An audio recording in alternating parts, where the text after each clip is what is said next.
बात का एहसास था कि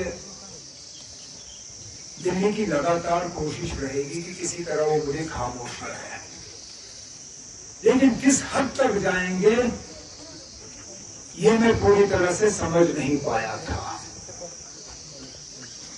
जब बारामूला में मेरे खिलाफ एक शख्स खड़े हुए जिन्होंने जेल से कागज भरे थे, जिन्होंने जेल से अपनी आवाज रिकॉर्ड कराई और लोगों तक पहुंचाई, जिन्होंने जज्बात की बुनियाद पे वोट मांगे और मुझे इलेक्शन में हराया, मैंने इसको ज्यादा खतरनाक नहीं समझा। मैंने ये सोचा कि जिस शख्स ने पहले भी इलेक्शन लड़ा है, इस बार भी उसने अपनी किस्मत आजमाई और जीत गया, लेकिन उससे अलावा मैंने नहीं सोचा। मैंने उसको साजिश के तौर पर नहीं देखा, मैंने कोई दिल्ली के एजेंडा के तौर पर नहीं देखा। मैंने ये समझा कि मेरी किस्मत खराब थी, उसकी किस्मत ठीक थी और नतीजा निकला। लेकिन जब मैंने गांधरबल इलेक्शन लड़ने का फैसला किया और फिर खबरें आनी शुरू हुई कि जेल से एक और बाशिंदा अब मेरे खिलाफ लड़ने की बात कर रहा है, मैं मजबूर हुआ सोचने पे कि ये मेरे पीछे ही क्यों इन लोगों को लगाते हैं, जेल से इनको लाते हैं मेरे खिलाफ इलेक्शन लड़ने के लिए, मत इसमें कोई साजिश है। अब बारामूला का तो मैं तब भी सोच सकता था, वो वहीं का था, लेकिन इस बार जब गांधरबल को उनको लोकल जेल में कोई नहीं मिला मेरे खिलाफ इलेक्शन में उतारने के लिए, जैनपुरा शोपियां से लाया। लेकिन चलो, मुझे तब भी थोड़ा सा शक था कि शायद ये खुद ही हो रहा है, लेकिन मैंने अपने 2-3 साथियों से मशवरा किया। मैंने कहा ना, मैं साबित करना चाहता हूं कि ये दिल्ली की साजिश रचाई जा रही है और इसको करने का एक ही तरीका है कि हम एक और सीट जो है वो लड़ेंगे, लेकिन हम बताएंगे नहीं किसी को कि हमने कौन सा सीट लड़ना है।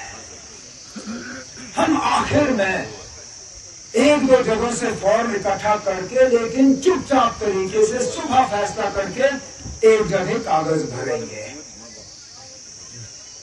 कल साबित हुआ आखिर में कि ये जो हो रहा है, जेल से लोगों को लाके मेरे खिलाफ इलेक्शन लड़वाना, ये कोई मामूली बात नहीं है। नहीं तो मुझे बताइए ना, वो शख्स पहले गांधरबल से कागज भरता है, फिर क्योंकि हमने पहले ऐलान नहीं किया कि मेरा दूसरा सीट कौन सा होगा, इससे पहले मैं एमएलए बीरवा का था, उनको शक था कि मैं बीरवा से कागज भरूंगा। उसने अपने कागज बीरवा से तैयार किए। जब दोपहर को मैंने बड़गाम से अपना दूसरा कागज का हिस्सा भरा, ये लोग फंस गए थे क्योंकि मैंने पहले बीरवा से अपनी तैयारी की थी। अब इससे आपको पता चल जाता है कि जम्मू कश्मीर में और खासकर कश्मीर में किसी और सियासतदान को दिल्ली वाले खामोश करने की कोशिश नहीं कर रहे हैं जितना वो मुझे खामोश करने की कोशिश। क्यों? क्योंकि मैं जब बात करता हूं तो आपके जज्बातों की तर्जुमानी करता हूं, लोगों के मसलों की बात करता हूं, हमारे खोए हुए इज्जत की बात करता हूं। जब मैं अपनी टोपी आपके सामने फैलाता हूं, मैं सिर्फ अपनी टोपी की बात नहीं करता, क्योंकि मुझे इस बात का बेहद एहसास है कि मेरी इज्जत आपकी इज्जत है, आपकी इज्जत मेरी इज्जत है। अगर आपकी इज्जत में कोई कमी आई तो मेरी इज्जत कैसे बढ़ सकती है? मैं जब दिल्ली से लड़ता हूं तो सिर्फ अपने नहीं लड़ता हूं, अपने घर के लिए नहीं लड़ता हूं, हम जो लड़ाई लड़ रहे हैं